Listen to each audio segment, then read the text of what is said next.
Welcome back to the Stockwell Eldritch Show. I'm Jason Stockwell.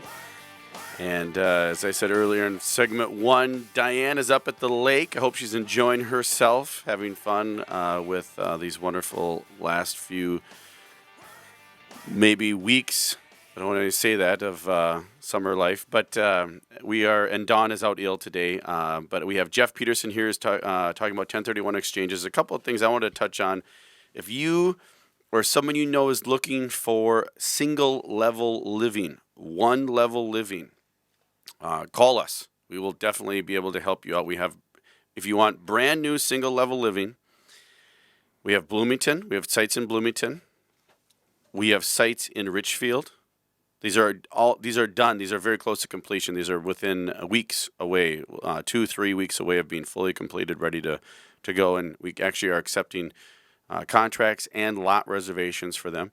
And we have another development in Roseville. These are all one level living.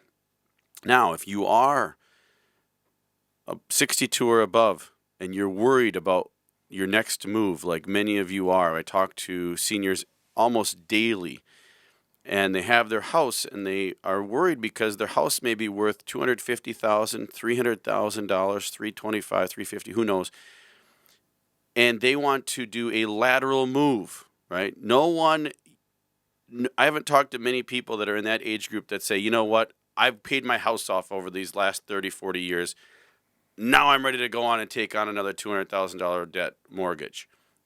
You don't want to do it. That's what I'm hearing from you, is you don't want to do it. You want to do a lateral move. You want to sell your home and then take that equity and cash and move into a new home. The problem is new construction costs to build, and the pricing on these is higher than your current home value. How do you do that?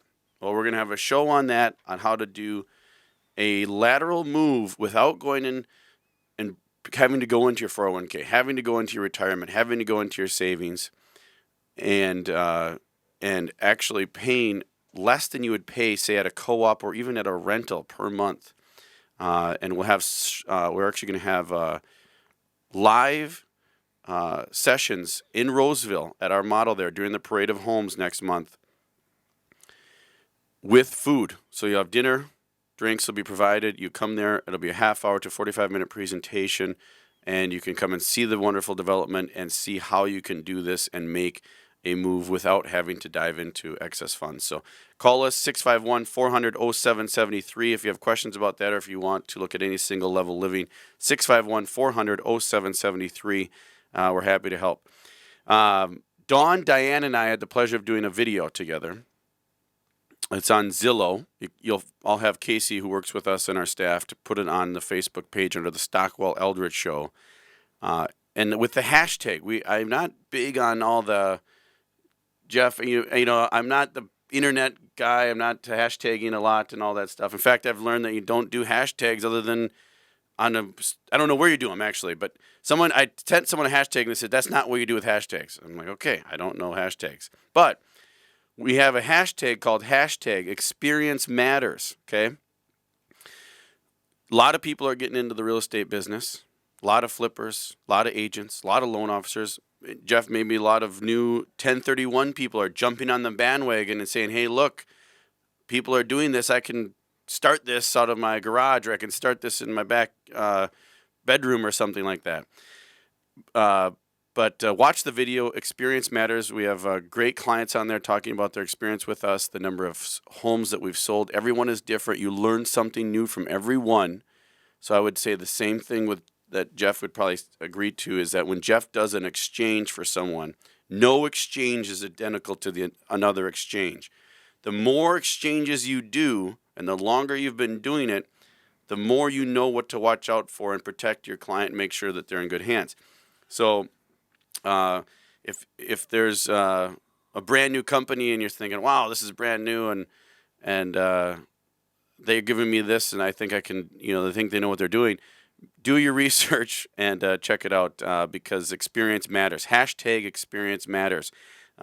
Is that true, Jeff? Are there new companies getting into this business, like in real estate, where they're seeing a lucrative opportunity and saying, hey, I can get into this now, and then when it goes bad, I'll be out again, and that type of thing? I mean, when the economy takes off and the water rises, everybody wants to jump into the pool. You know what I mean? Yep. But when the water goes out, then we find out who's, Left in the pool. Yeah. Even in the 1031 industry, we see people jumping into it and saying, you know what, I think I could be a qualified intermediary. There's no licensing. There's no prerequisite. You could be a Stillwater inmate and hold out your shingle and say, I'm now a qualified intermediary, because Minnesota doesn't license qualified intermediaries. Oh, really? Huh. But look out, people. In the late 90s, there was a guy that invested the monies that were entrusted with him in internet stocks. Well, we know how that probably turned out, right? There was a bubble, and the monies that he invested were lost.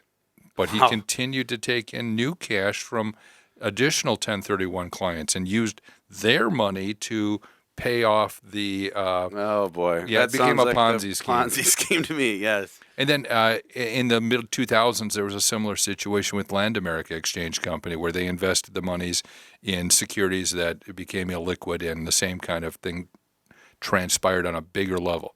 Let me tell you, safety matters, experience matters, and working with a reputable, knowledgeable intermediary that can be a resource for you, that has depth of knowledge, that's the critical thing.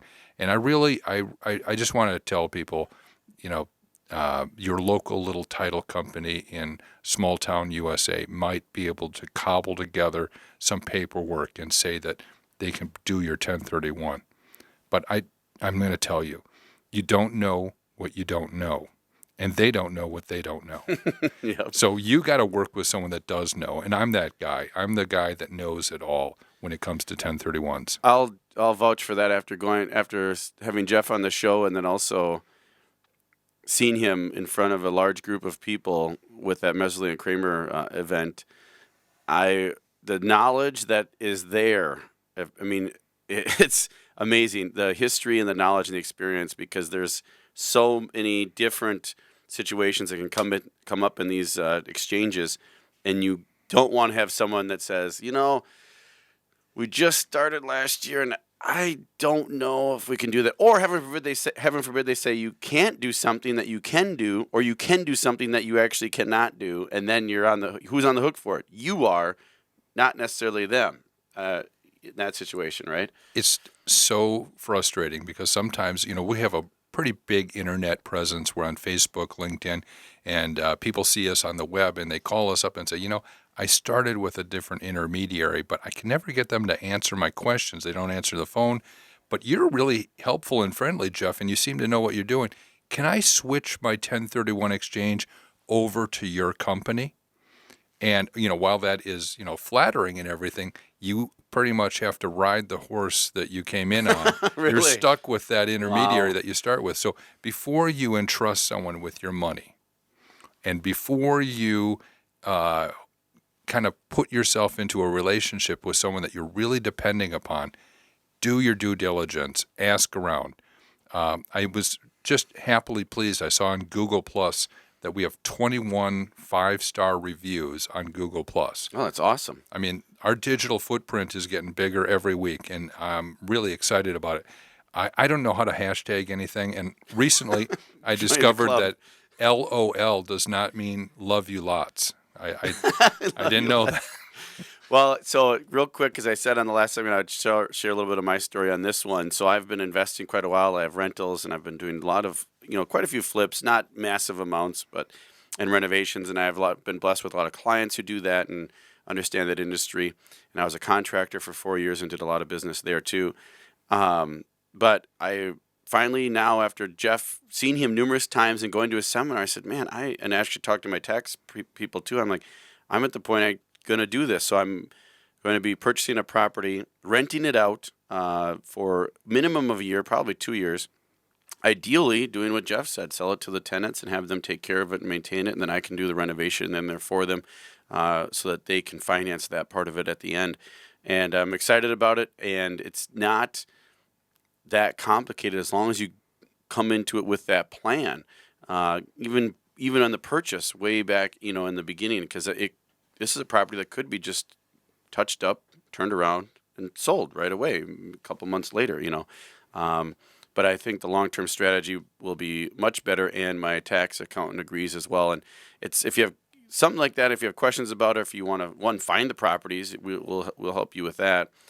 And of course, Jeff can help walk you through the process of if you should do this or not, or if it makes sense or not to do it. And then what's your intention and how to do that. And then finding tenants now is pretty. I don't want to say easy, but there's a lot of tenants out there right now, and that's something that we should change too. We should try to get more tenants to buy. I think in the next 5 years you'll see that, but right now it's very, very tenant. There's a lot of piranhas, a lot of tenant piranhas out there right now. So I'll be back. We'll be back with more with Jeff Peterson, CPEC 1031. Check us out on Facebook under the Stockwell Eldritch Show or on YouTube. Stay tuned. Money!